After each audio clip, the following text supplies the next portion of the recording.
friends. My name is Evan B. Howard, and I'm the author of Deep and Wide Reflections on Socio-Political Engagement, Monasticisms, and the Christian Life. In this 9th and final video in our series, I will introduce the 8th and final chapter of the book, entitled We Live. This chapter is divided into 2 sections, each aimed at a different purpose. In the first section, the possibilities of socio-political engagement, that section looks back at the book as a whole. I'm confident that by the time you have gotten this far, you are sure to know one thing. There are a lot of good options for communities and individuals to engage in the socio-political world. The possibilities are endless. You can speak out. You can invest in some means of offering care. You can model an alternative way of doing things.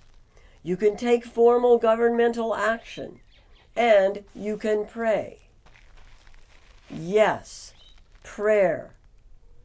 Hopefully by now, you have learned that Christian prayer is not simply an escape from politics, but rather a life with God through which we vision, we discern, we are empowered for socio-political engagement as appropriate for each community and individual.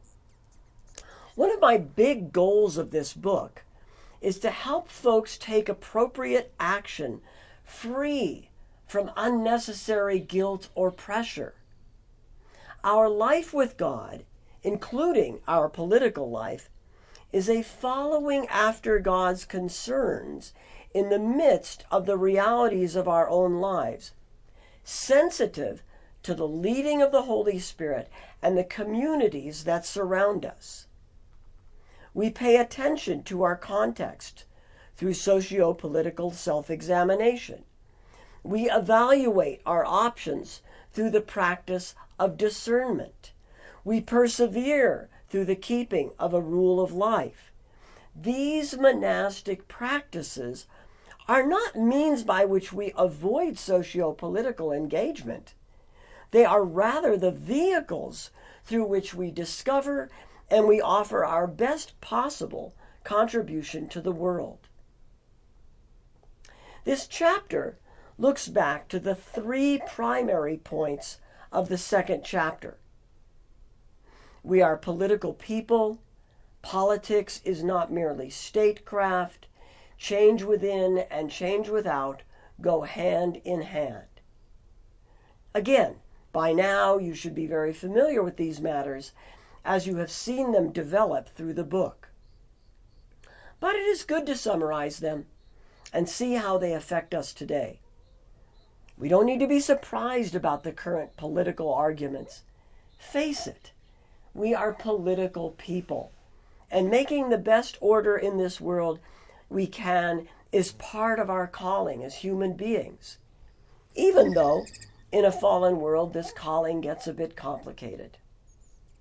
We foster holy order in the world today through a variety of different means, from silent intercession to loud intervention.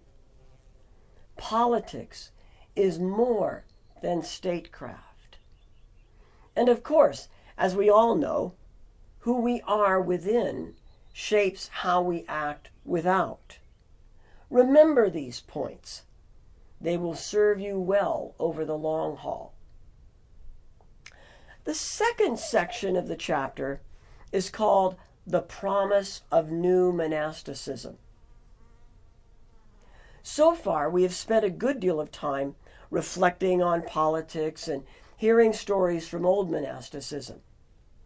It is time now, as we look forward, to think again about monasticism, but less about old stories and more about the promise that new forms of consecrated life offer today. And here is another one of my big goals of this book. I hope to lure a few of you into Christian community.